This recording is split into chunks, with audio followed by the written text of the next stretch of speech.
ဒီနေ့မှာတော့အစ္စရေးနိုင်ငံကအီရန်နိုင်ငံနဲ့တိုက်ခတ်ခဲ့တဲ့ဒီစနေရက်ကြာစစ်ပွဲအပြီးမှာသူတို့ရဲ့စစ်အသုံးစရိတ်ကဘယ်လောက်ရှိလဲကျွန်တော်အားနဲ့ပတ်သက်ပြီးကျွန်တော်ဒါပြောတော့ချင်တယ်ပေါ့နော်အဓိကတော့ဒီသူ့ရဲ့အသုံးစရိတ်ကိုမပြောခင်မှာဒီသူ့ရဲ့ဒီစစ်ပွဲအကြောင်းကိုလည်းဒါကျွန်တော်အနေငယ်တော့ပြောပြချင်တယ်ပေါ့နော်သူကအဲ့မှာဆိုလို့ရှိရင်ကျွန်တော်ဒီ2025ဇွန်လ23ရက်နေ့ကအီရန်နိုင်ငံကိုအစ္စရေးကနေပြီးတော့မှဒီအတုပ်9တုပ်ခွဲပြီးတော့ကျွန်တော်ဒါလေယာဉ်တွေ drone တွေနဲ့ဒါပုံကျတိုက်ခတ်ခဲ့တယ်ပေါ့နော်အဲ့ဒီအချိန်မှာအီရန်ဘက်ကလည်းပဲအထူးကအပျက်စီးအများကြီးရှိခဲ့တယ်အီရန်ဆိုတာကလည်းပဲလွန်ခဲ့တဲ့နှစ်ပေါင်းထောင်ချီကလေးရာကသမိုင်းကြောင်းနဲ့နေလာတဲ့နိုင်ငံဒီပါရှန်အင်ပါယာဆိုတာလုံးဝမှဒီကမ္ဘာသမိုင်းမှာလုံးဝထင်ရှားတဲ့ပါဒီအင်ပါယာတစ်ခုဖြစ်တယ်ပေါ့နော်အဲ့တော့အီရန်ကလည်းပဲတန်းကြီးလက်ပတ်ရောမနေနိုင်ဘူးပေါ့နော်ဒါသူပြန်တိုက်ခိုက်တယ်တိုက်ခိုက်တဲ့အခါမှာဒီအစ္စရေးဘက်ကလည်းပဲဒါအထိနာတွေရှိရပေါ့နော်အဲ့မှာဆိုလို့ရှိရင်ဒီအစ္စရေးဘက်ကသူတို့ဒီစတင်တိုက်ခိုက်တဲ့အခါမှာ drone မောင်းကလည်းပဲ100ကျော်နဲ့တကယ်ဒီ missile တွေအပါအဝင်ဒီ Fateh missile တွေလည်းပါလို့သိရတယ်ပေါ့နော်ကျွန်တော်ဒီ Fateh missile ဆိုတာဘာလဲဆိုလို့ရှိရင်ဒီအစ္စရေးနိုင်ငံရဲ့ဒီကြောင်းကကွေးစနစ်ကလည်းပဲမတားဆီးနိုင်ဘူးပြီးတဲ့အခါမှာအဲ့ Fateh missile တွေကအတန်တက်ကိုလည်းပဲ14ဆ15ဆလောက်မြန်တာဖြစ်တယ်ဖြစ်စွမ်းအားကလည်းပဲအရန်ကိုချီမာတယ်အချိန်မှာအစ္စရေးဘက်ကလည်းပဲအပျက်စီးတွေကတော်တော်လေးကိုများလာတယ်ပေါ့အဲ့လိုမျိုးများလာတဲ့အခါမှာဆိုလို့ရှိရင်အစ္စရေးကလည်းပဲအမေရိကန်ကိုကူညီတောင်းရတာဖြစ်တယ်ထပ်ပြီးတော့ဒီအစ္စရေးရဲ့ဒီစစ်ပွဲကိုစားတဲ့ယူရချက်ကအီရန်နိုင်ငံရဲ့နျူကလ িয়ার နဲ့ပတ်သက်တဲ့အစီအစဉ်တွေကိုနှောင့်နှေးသွားအောင်ရပ်တန့်သွားစေခြင်းနဲ့ဒီယူရချက်နဲ့ဖြစ်တယ်ပေါ့နော်ဒါပေမဲ့သူတို့ရဲ့ရည်မှန်းချက်ကအမေရိကန်မပါဘူးဆိုလို့ရှိရင်လည်းမလုံးနိုင်ဘူးပေါ့နော်ပြီးတော့စိတ်ဝင်စားဖို့ကောင်းတာကအီရန်နိုင်ငံမှာကဒီမစ်ဇိုင်းပေါင်းက4000ကျော်လောက်ရှိရင်ဘယ်အမျိုးအစားပါအဲ့လိုမျိုးသူတို့အတိအကျတော့ပြောမထားဘူးပေါ့နော်အဲ့လိုမျိုး4000ကျော်လောက်ရှိတာကိုမှသူတို့ရဲ့အနေနဲ့ကအစ္စရေးကိုပြစ်နေမယ်တရက်ကိုမစ်ဇိုင်းလုံးပေါင်း60လောက်နဲ့ပြစ်နေမယ်ဆိုလို့ရှိရင်တော့သူတို့ကဒီ2လလောက်ကတော့ ACC အစ္စရေးကိုပြစ်လို့ရတဲ့အခြေအနေဖြစ်တယ်ဟုတ်ပြီအစ္စရေးဘက်ကကျတော့ဒီသူတို့ရဲ့လေကြောင်းကာကွယ်စနစ်အဲ့ဒါကကျတော့ကျွန်တော်ဒီ Washington Post ကပြောထားတာပေါ့နော်ဒီဇွန်လ19ရက်နေ့ကသူအဲ့မှာဆိုလို့ရှိရင်အစ္စရေးရဲ့လေကြောင်းကာကွယ်စနစ်ကတဲ့အခုပုံစံအတိုင်းပေါ့နော်အဲ့စစ်ပွဲအတိုင်းဆက်သွားမယ်ဆိုလို့ရှိရင်တဲ့ဒီနောက်ထပ်10ရက်12ရက်အတွင်းမှာပဲတော်လေးဝင်တာချိုးရင်းလာတဲ့အခြေအနေကြုံတွေ့လာရနိုင်တယ်လို့ရေးထားတာတွေ့တယ်ပေါ့နော်အဲ့ဒါကဘာကြောင့်လဲဆိုလို့ရှိရင်ဗျာဒီအကန့်အသတ်ဆိုတာရှိရပေါ့နော်ဒီအစ္စရေးလေကြောင်းကာကွယ်ရေးစနစ်မှာလည်းပဲဒါသူတို့ဒုံးကျည်ပြလက်တက်စနစ်တွေရှိမယ်ပြီးတဲ့အခါမှာအကုန်ကျလည်းပဲအရန်များတယ်ဗျတရက်ကိုဒါဒေါ်လာတန်းငွေမှရာနဲ့ချီပြီးကုန်တာဖြစ်တယ်ပေါ့နော်အဲ့လိုမျိုးအခြေအနေရေးစားမိတဲ့ဒါအစ္စရေးကလည်းပဲဒီအမေရိကန်ကိုလုံးဝအပြင်းအထန်ကိုအကူအညီတောင်းရတာဖြစ်တယ်ပေါ့နော်အဲ့လိုတောင်းတဲ့အခါမှာတော့ဒါအမေရိကန်ကလည်းပဲအီရန်နိုင်ငံရဲ့တိုက်တဲ့စစ်ပွဲတွေကိုဝင်ပါလာခဲ့တယ်ဒီ21ရက်နေ့မှာအီရန်နိုင်ငံရဲ့တကယ်ဒီနျူကလ িয়ার စက်ရုံတွေပေါ့နော်ဒီမြေကြီးထဲမှာရှိတဲ့ဟာတွေကိုဒါသူတို့တိုက်ခိုက်ဖျက်ဆီးပြီးခဲ့တယ်ဇွန်လ23ရက်နေ့မှာပဲအီရန်နိုင်ငံကလည်းပဲဒီအမေရိကန်ရဲ့ဒီကာတာမှာရှိတဲ့စစ်စခန်းတွေကိုဒါတိုက်ခိုက်ဖျက်ဆီးပြီးခဲ့တယ်ပေါ့နော်အဲ့နဲ့ဒီ25ရက်နေ့မှာတော့စစ်ပွဲရနာသွားခဲ့တာဖြစ်တယ်ဟုတ်ပြီစစ်ပွဲကရနာသွားပြီဆိုလို့ရှိရင်အစ္စရေးဘက်ကဘလောက်ကုန်နိုင်တယ်ပေါ့နော်သူတို့အကုန်ကြစရိတ်အီရန်ကိုစတိုက်လို့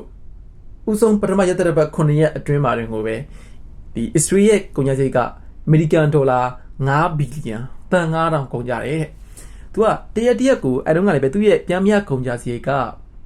925တန်းနေတဲ့ပမာဏမဟုတ်ဘူးပေါ့နော်အဲ့ဒါနဲ့ပဲဒီစနေရက်ချာစစ်ပွဲပြီးတဲ့အခါမှာတော့သူ့ရဲ့အားလုံးပေါင်းကုန်ကြစရိတ်က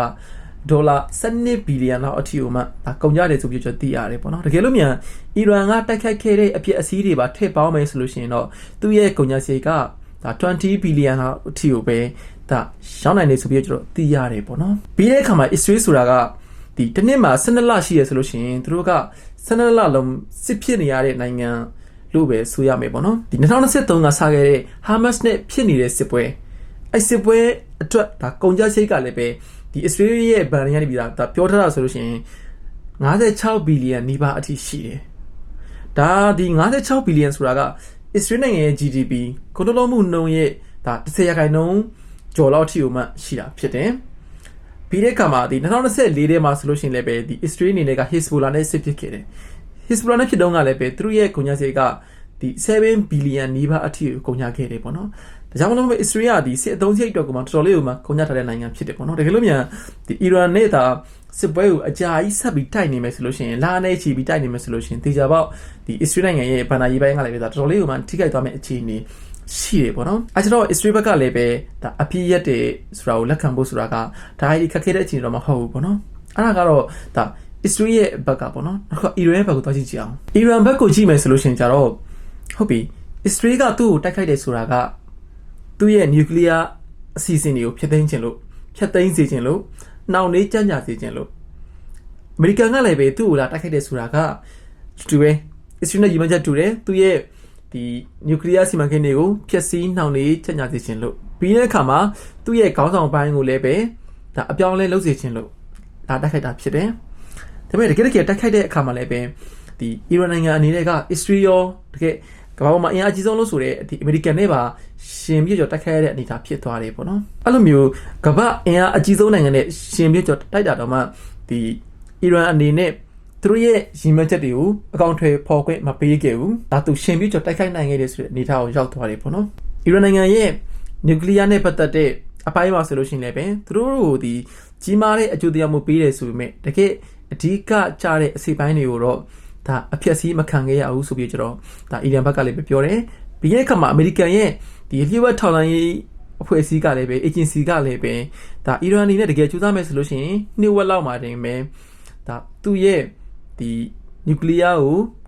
ထုတ်လုပ်နိုင်တဲ့အနေအထားကိုရောက်သွားမယ်ဆိုပြီးဒါပြောထားတာရှိရပေါ့နော်နောက်တစ်ချက်ကအီရန်ကဒီစစ်ပွဲပြီးပြီဆိုတာနဲ့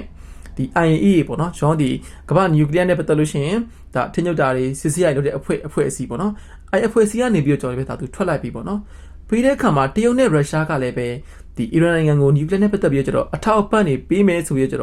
ဒါဂရီကိုပြုတ်ထားတယ်ဆိုပြီးကျွန်တော်မြင်တွေ့ရှာတယ်ပေါ့နော်ပြောနေတာကဘာလဲဆိုလို့ရှိရင်များအီရန်အနေနဲ့ဒီစစ်ပွဲမှာသူ့မှာဒီထိခိုက်မှုစွန့်ကြုံနေတာမှုကအများကြီးရှိခဲ့တယ်ဆိုပေမဲ့သူကဒီစစ်ပွဲမှာတနည်းကနေတော့သူကအောင်နိုင်သွားတဲ့အနေအထားမှာတော့ရှိတယ်ပေါ့နော်ပြီးတဲ့အခါမှာဒီအီရန်ကိုကြည့်ရတာပေါ့နော်ဒီသူ့ရဲ့ရီမန်ချက်ကိုလည်းပဲဆက်လက်အကောင့်တွေဖော်နေနိုင်ပြီးတော့အစ္စလာမစ်ကဘာထဲမှာတော့အီရန်နိုင်ငံကဒီကောင်းမော့ပြီးတော့ရင်ကော့ပြီးတော့ဒါခေါင်းဆောင်တရားအဖြစ်မတ်တက်ရက်လာတာကိုဒါတွေ့မြင်နေရတဲ့အနေအထားမှာရှိတယ်ပေါ့နော်တကယ်လို့မြန်အီရန်နိုင်ငံသားနျူကလ িয়ার ကိုပိုင်ဆိုင်သွားမယ်ဆိုလို့ရှိရင်တော့ဒါအရှိအလေပိုင်းအရှိမှလည်းပဲတော်တော်လေးကိုမှဒါအပြောင်းအလဲတစ်ခုဖြစ်သွားနိုင်တယ်ပေါ့နော်ဆက်ပြီးငြိမ်းချမ်းပါလားဒါမှမဟုတ်လို့ရှိရင်လုံးဝအောင်မှကျွန်တော်တို့မထင်မှတ်ထားတဲ့အပျက်စီးတွေပဲကြုံတွေ့လာရမှာလားဒါတစ်ခုပဲပေါ့နော်ပြီးတဲ့အခါမှာဒီတချို့သတင်းစာတွေကရေးရဆိုလို့ရှိရင်အီရန်သားနျူကလ িয়ার ကိုပိုင်ဆိုင်လာပြီဆိုလို့ရှိရင်တဲ့ဒီပါလက်စတိုင်းကလည်းပဲလုံးဝအောင်မှဒီအစ္စရေးနဲ့လုံးဝအောင်မှအမီကိုကင်းလွတ်သွားတဲ့အစ္စရေးနဲ့ဘာမှမဆိုင်တော့တဲ့ပါလက်စတိုင်းနိုင်ငံအဖြစ်ကိုပဲဒါဆက်လက်ပြီးတည်ရှိသွားနိုင်နေဆိုတဲ့အချက်ဒီတမန်ဒါထွက်လာတာရှိရပေါ့နော်ဒါတွေအားလုံးကတော့ကျွန်တော်တို့အနာဂတ်မှာမြင်တွေ့ရမယ့်အပိုင်းတွေဖြစ်တယ်ပေါ့နော်အီရန်နိုင်ငံသားတကယ်လို့နျူကလ িয়ার ရသွားပြီဆိုလို့ရှိရင်ရောအခုကြည့်နေတဲ့သူအနေနဲ့အရှိတွေပိုင်းအရေးအရာအေဂျင့်သွားမှာလားဒါမှမဟုတ်လို့ရှိရင်ပျက်စီးသွားမှာလားအဲ့နှစ်ခုတွေကဘယ်အပိုင်းကဒါပို့ပြီးတော့အားတာမယ်လို့ထင်တယ်ဗျတစ်ချက်လောက်ကွန်မန့်မှာရေးခဲ့ပြီးဖို့အတွက်ကိုတောင်းဆိုချင်ပါတယ်ဗီဒီယိုအဆုံးထိကြည့်ရှုပေးတဲ့အတွက်ကျေးဇူးတင်ပါတယ်